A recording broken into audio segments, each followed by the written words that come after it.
Hello friends, I am Kirti and welcome back to my channel. और UPSC की test series start है। आप लोग जो भी कर रहे हैं रेगुलर करते जाइए। ये टेस्ट नंबर 4 है। चलिए स्टार्ट करते हैं।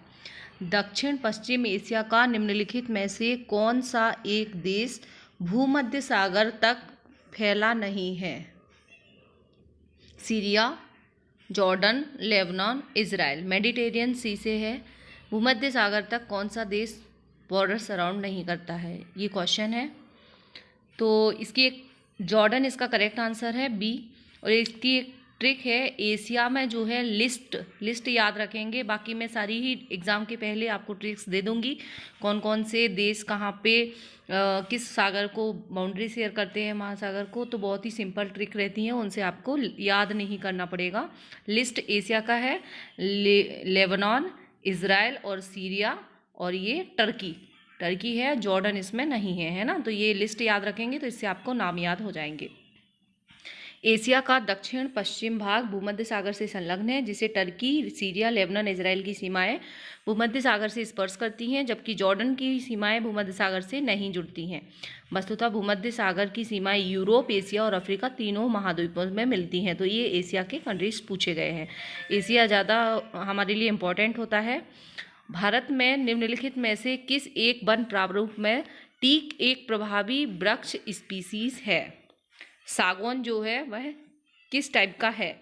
उष्णकटिबंधीय आर्द्र पर्णपाती, उष्णकटिबंधीय वर्षा वन, उष्णकटिबंधीय कटीली झाड़ी वन, घास स्थलयुक्त शीतोष्ण वन। तो ए इसका करेक्ट आंसर है आर्द्र पर्णपाती, मॉइस्ट डेसिडियस, है ना। ट्रॉपिकल मॉइस्ट डेसिडियस उष्णकटिबंधीय आर्द्र पर्णपाती वन।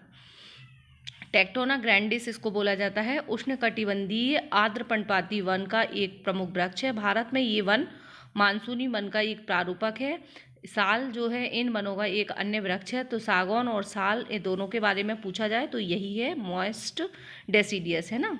और उष्णकटिबंधीय आर्द्र पर्णपाती वन जो होते हैं वो भारत के उन सभी भागों में विस्तारित हैं जहाँ औसत वार्षिक वर्षा 100 से 200 सेंटीमीटर तक होती है। और ये वन उत्तर पूर्वी राज्यों, हिमालय के गिरिपद, पश्चिमी घाट के पूर्वी ढालों, छोटा नागपुर का पठार और उड़ीसा में पाए जाते हैं। इन वनों में साल, सागौन, शीशम, हुर्रा, महुआ, आंवला, कुसुम, चंदन आदि प्रजातियां पाई जाती हैं। और टीक एक बहुउपयोगी मूल्यवान या कीमती लकड़ी है। यह भारत के अलावा Myanmar, Thailand, Indonesia, Philippines, Laos आदि देशों में पाई जाती है। तो ये हो गए। नेक्स्ट क्वेश्चन, विषुवतीय प्रतिधाराओं या इक्वेटोरियल काउंटर करंट के पूर्वाभिमुख प्रवाह की व्याख्या किससे होती है? आप लोगों को जो भी टॉपिक टफ लगते हैं वो कमेंट बॉक्स में बता सकते हैं, और जिसका कमेंट ज़्यादा आएगा जिस टॉपिक का, उस पर मैं वीडियो लाऊंगी आपको। किसी भी सब्जेक्ट में आपको जो भी टॉपिक टफ लगता हो बता सकते हैं। विषुवतीय प्रतिधाराओं या इक्वेटोरियल काउंटर करंट ये क्या होती हैं? इनकी पूर्वाभिमुख प्रवाह की व्याख्या किससे होती है? पृथ्वी का अपने अक्ष पर घूर्णन, दो विषुवतीय धाराओं का अभिसरण, जल की लवणता में अंतर, और विषुवत वृत्त के पास प्रशांत मंडल मेखला या बेल्ट ऑफ काम का होना। तो इनमें से किसकी वजह से इक्वेटोरियल काउंटर करंट के पूर्वाभिमुख प्रवाह की व्याख्या होती है? तो इसका करेक्ट आंसर है कन्वर्जेंस। आप लोग याद रखेंगे, दो विषुवतीय धाराएं जो ट्रॉपिकल धाराएं होती हैं। अब ये भी बहुत समझने में वाला है। यदि इसको बहुत ट्रिक से समझा जाए तो ये सारी ही करंट जो होती हैं बहुत अच्छे से याद हो जाती हैं। दो विषुवतीय धाराओं का अभिसरण जो है इसका कारण है। इक्वेटोरियल जो काउंटर करंट होती हैं उनके पूर्वाभिमुख प्रवाह की व्याख्या इससे होती है। इसका थोड़ा सा एक्सप्लेनेशन देख लेते हैं कि ये क्या होता है। प्रति विषुवतीय रेखीय धाराएं विषुवत रेखा के समानांतर पश्चिम से पूर्व की ओर प्रवाहित होती हैं। ठीक है, जैसे विषुवतीय रेखी जा रही है उसके जस्ट अपोजिट में ये धाराएं होती हैं। और यह धारा स्पष्ट रूप से अटलांटिक एवं प्रशांत महासागर में देखी जाती हैं। हिंद महासागर में भी प्रति विषुवतीय धाराएं पश्चिम से जंजीबर द्वीप के निकट आरंभ होकर पूर्व की ओर बहती हैं। वास्तव में महासागरों के पश्चिमी भाग में विषुवत रेखा के समीप उत्तर तथा दक्षिण विषुवतीय धाराओं के अभिसरण के कारण, ये पश्चिमी भाग भी याद रखेंगे। पश्चिमी भाग में, यदि पूर्वी भाग ऑप्शन में आता है तो भी गलत हो जाएगा। पश्चिमी भाग में जो होता है ये विषुवतीय धाराओं के अभिसरण के कारण इतनी अधिक मात्रा में जल राशि एकत्रित हो जाती है कि पश्चिम से पूर्व की ओर सामान्य ढाल बन जाता है। इससे क्षतिपूर्ति के लिए प्रति विषुवतीय धाराएं प्रभावित होने लगती हैं। जैसा साइक्लोन में होता है जहाँ पे लो प्रेशर होता है वहाँ पे, इसी तरह यहाँ पे भी काम चलता है। उष्णकटिबंधीय अक्षांशों में दक्षिणी अटलांटिक और दक्षिणी पूर्वी प्रशांत क्षेत्रों में चक्रवात उत्पन्न नहीं होता है। इसका क्या कारण है? जो ट्रॉपिकल अक्षांश हैं उनमें दक्षिणी अटलांटिक और दक्षिण पूर्वी प्रशांत क्षेत्रों में चक्रवात नहीं उत्पन्न होता है। इसका क्या कारण है बताइए। यदि आप लोगों ने साइक्लोन वाला वीडियो देखा है तो उसमें सारी ही टर्म्स आपकी क्लियर हो जाएंगे। कोई भी क्वेश्चन आए आप कर सकते हैं। समुद्री पृष्ठों के ताप निम्न होते हैं। अंतः उष्णकटिबंधीय अभिसारी इंटरट्रॉपिकल कन्वर्जेंस जोन बिरले ही होते हैं। कोरियोलिस बल अत्यंत दुर्बल होता है और उन क्षेत्रों में भूमि मौजूद नहीं होती है। आप लोग कोशिश करिए पॉज करके वीडियो को सॉल्व करने की, ईमानदारी से कीजिए तो ही प्रीलिम्स निकलेगा, सिर्फ वीडियोस देखने से कुछ नहीं होगा। 20 का करेक्ट आंसर है इंटरट्रॉपिकल कन्वर्जेंस जोन जो है वहाँ पे बिरले ही मिलते हैं। ठीक है, इसका एक्सप्लेनेशन देखते हैं। उष्णकटिबंधीय अक्षांशों में दक्षिण अटलांटिक एवं दक्षिण पूर्वी प्रशांत क्षेत्र में चक्रवातों की उत्पत्ति नहीं होती है क्योंकि इन क्षेत्रों में प्रचंडकारी रूप में क्षोभमंडलीय ऊर्ध्वाधर या ट्रोपोस्फेरिक वर्टिकल विंड शियर पाई जाती है। अतः यहाँ पवनों का अवरोहण होता है जिससे सतह पर ITCZ कमजोर पड़ जाता है तथा यहाँ की सागरीय सतह पर ITCZ अनुपस्थित हो जाता है। ITCZ के अभाव में ये ITCZ ही है इंटरट्रॉपिकल कन्वर्जेंस जोन। ओके, ठीक है, इसका आंसर है ITCZ के अभाव में इन क्षेत्रों में निम्न गर्तों का निर्माण एवं पवनों का सर्पिल परिसंचरण बाधित होता है जिससे इन क्षेत्रों में चक्रवातों की उत्पत्ति नहीं होती है। तो आंसर है ITCZ। ठीक है, और इसके लिए एक जलवायु और वर्षा वाला अलग से वीडियो लाऊंगी जिसमें आपको ये सारी ही टर्म्स बहुत अच्छे से क्लियर हो जाएंगे। चक्रवात निम्न वायुदाब के केंद्र होते हैं जिनकी उत्पत्ति उष्णकटिबंधीय महासागरों में उत्पन्न होती है, परंतु दोनों गोलार्धों में 0 से 5 अक्षांशों के बीच इन चक्रवातों की अनुपस्थिति होती है। इक्वेटर से 0 से 5 ऊपर नॉर्थ में और साउथ में दोनों ही साइड इन चक्रवातों की अनुपस्थिति होती है जिसका कारण यहाँ का कोरियोलिस बल का अभाव होना है। ठीक है, हिंद महासागर में ये चक्रवात अटलांटिक, यदि अक्षांश 0 से 5 डिग्री अक्षांशों के बीच पूछा जा रहा है तो उसका कारण कोरियोलिस बल है, और हिंद महासागर में ये चक्रवात अटलांटिक महासागर में हरिकेन के नाम से जाने जाते हैं, और पश्चिम प्रशांत एवं दक्षिण हिंद सागर में इनको टाइफून, और पश्चिम ऑस्ट्रेलिया में बिली बिली के नाम से जाना जाता है। तो कहाँ पे क्या बोला जाता है इन चक्रवाती तूफानों को, ये भी क्वेश्चन बनते हैं, तो ये भी आप लोग बहुत अच्छे से याद रखेंगे। नेक्स्ट क्वेश्चन, निम्नलिखित नदियों पर विचार कीजिए। वंशधारा, इंद्रावती, प्राणहिता और पेन्नार उपयुक्त में से कौन सी गोदावरी की सहायक नदियां हैं? डी इसका करेक्ट आंसर है। मैं आंसर इसलिए बता रही हूँ क्योंकि आप लोगों को कन्फ्यूजन ना हो एक बार में ही, क्योंकि अभी आपको एग्ज़ाम देना है तो एग्ज़ाम में आपका गलत नहीं होना चाहिए, एक बार में ही आपके माइंड में सेट हो जाए करेक्ट आंसर। ठीक है, 2 और 3 इसका करेक्ट आंसर है। ठीक है, इंद्रावती और प्राणहिता इसकी सहायक नदियां हैं। ठीक है, गोदावरी प्रायद्वीप भारत की सबसे बड़ी नदी है। यह महाराष्ट्र के नासिक जिले में ब्रह्मगिरी की पहाड़ियों से निकलती है तथा तेलंगाना और आंध्र प्रदेश में प्रवाहित होती है। गोदावरी की सहायक नदियां हैं पैनगंगा, इंद्रावती, प्राणहिता और मंजीरा। ठीक है, इसे दक्षिण गंगा या वृद्ध गंगा भी कहा जाता है। गोदावरी की अन्य सहायक नदियां हैं पूर्णा, वैनगंगा, प्रवरा, वर्धा, है ना। गोदावरी नदी का जलग्रहण क्षेत्र, तो इसमें कौन सा 2 और 3, देखिए 2 और 3 है, वंशधारा और पेन्नार नहीं है।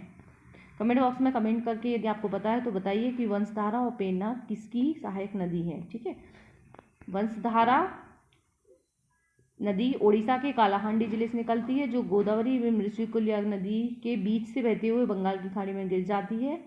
इस प्रकार स्पष्ट है कि वंशधारा नदी गोदावरी की सहायक नदी नहीं है। ठीक है, वहीं पे प्रवाहित होती है लेकिन उसकी सहायक नहीं है, और पेन्नार नदी जो है वो भी नहीं है। नेक्स्ट क्वेश्चन, भारत के निम्नलिखित क्षेत्रों में से किस एक में मैंग्रोव वन, सदापर्णी वन और पर्णपाती वनों का संयोजन है? भारत के निम्नलिखित में से किस क्षेत्र में मैंग्रोव वन, सदापर्णी वन और पर्णपाती वनों का संयोजन है? उत्तर तटीय आंध्र प्रदेश, दक्षिण पश्चिम बंगाल, दक्षिणी सौराष्ट्र और अंडमान और निकोबार द्वीप समूह।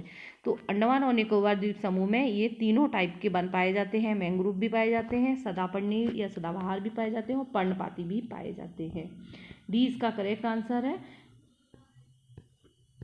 आप देख सकते हैं। नेक्स्ट क्वेश्चन, इसमें कुछ एक्सप्लेनेशन वो नहीं है ज़्यादा।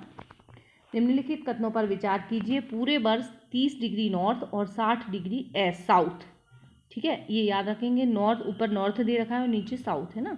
60 डिग्री साउथ अक्षांशों के बीच बहने वाली हवाएं पछुआ पवनें या वेस्टर्लीज कहलाती हैं। तो वेस्टर्लीज या पछुआ पवनें क्या होती हैं, इससे एक ऑप्शन है। और सेकंड ऑप्शन है भारत के उत्तर पश्चिम, स्टेटमेंट सेकंड है, भारत के उत्तर पश्चिम क्षेत्र में शीतकालीन वर्षा जो होती है वो इस शीतकालीन वर्षा लाने वाली आर्द्र वायु संहिताएं मॉइस्ट एयर मोसेज पछुआ हवाओं या पछुआ पवनों के ही भाग होते हैं। जो भारत में उत्तर पश्चिम क्षेत्र में शीतकाल में या ठंड के ऋतु में शीतकाल में जो वर्षा होती है वह पछुआ पवनों के ही एक भाग होती है। ये जो 2 पॉइंट है इनमें से आपको बताना है कि इन कथनों में से कौन कौन से सही हैं। तो इसका केवल बी सही है, सेकंड केवल सही है, फर्स्ट इसका गलत है। तो फर्स्ट क्यों गलत है ये हम देखते हैं। देखो यहाँ पे 30 डिग्री नॉर्थ और 60 डिग्री साउथ दे रखा है ना, के बीच। यहाँ से पूछना है ये अक्षांश का इसमें गलत दे रखा है, तो इसका एक्सप्लेनेशन देखते हैं। अक्षांश जो है दोनों गोलार्धों में 30 से 35 अक्षांश पर स्थापित उपोष्ण उच्च वायुदाब एवं दोनों गोलार्धों में, ठीक है, और 60 से 65 अक्षांश पर स्थापित उपद्वीपीय निम्न दाब पेटियों के बीच पवन प्रवाह को पछुए पवनें कहते हैं। अतः इस प्रकार कथन एक गलत है, क्योंकि पश्चिमी पवनें दोनों गोलार्धों में 30 डिग्री एन से 60 डिग्री एन उसमें साउथ दे रखा है ना, इसलिए ये गलत हो जाएगा ऑप्शन, और ना कि 30 डिग्री एन से 60 डिग्री साउथ के बीच है ना। भारत के उत्तर पश्चिम क्षेत्र में जैसे पंजाब, हिमाचल प्रदेश, हरियाणा, पश्चिमी उत्तर प्रदेश, जम्मू कश्मीर इत्यादि में शीतकाल के दौरान वर्षा होती है। यह वर्षा शीतोष्ण कटिबंधीय चक्रवातों से उत्पन्न होती है, जिसे पछुआ पवनें कहते हैं। ठीक है, पछुआ पवनें या शीतोष्ण कटिबंधीय चक्रवात, कुछ भी बोलेगा दोनों ही ऑप्शन सही रहेंगे। और भूमध्य सागर से गमन करते हुए ये वायु संहिताएं आर्द्रता ग्रहण करती हैं, जो पश्चिम उत्तर भारत में वर्षा करती हैं। इस प्रक्रिया को पश्चिमी विक्षोभ की संज्ञा दी जाती है।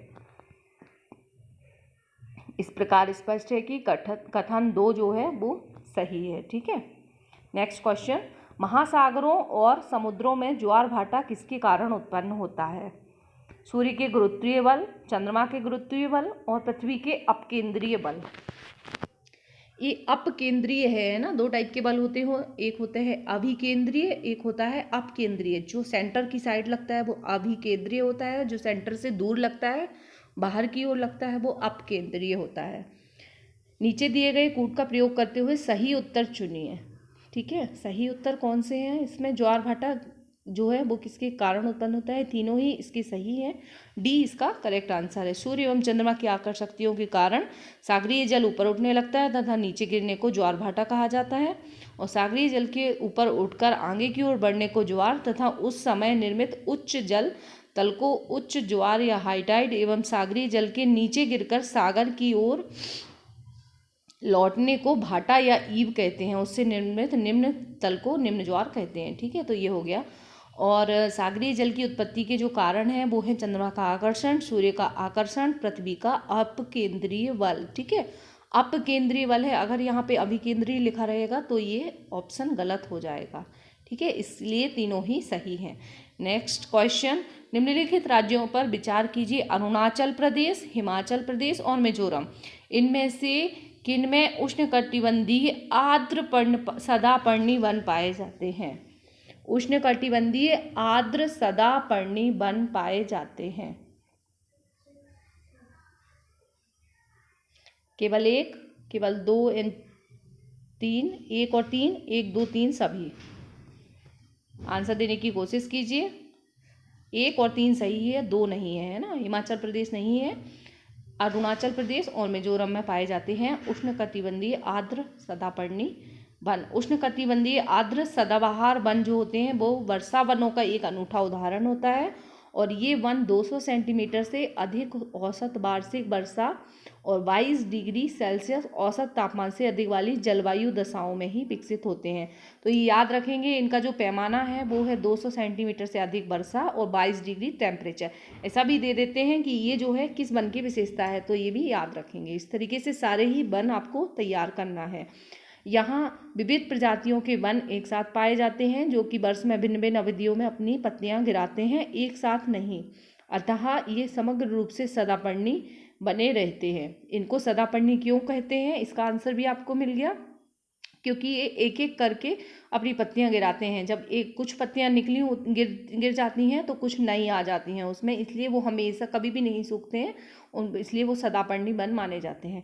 भारत में ये वन अंडमान निकोबार द्वीप समूह, पश्चिमी घाट, विशेषकर कर्नाटक के भाग, अन्नामलाई की पहाड़ियाँ, असम, पश्चिम बंगाल, अरुणाचल प्रदेश एवं मिजोरम में पाए जाते हैं। ठीक है, तो इसमें हिमाचल प्रदेश चूँकि ऑप्शन में है इसलिए ये गलत है। यदि हिमाचल प्रदेश की जगह कर्नाटक, बंगाल और अंडमान निकोबार, कुछ असम कुछ भी दिया होता तो ये सही हो जाता, इसके तीनों होते। ठीक है, इस तरह से एक एक टॉपिक को आपको बहुत अच्छे से देखना है।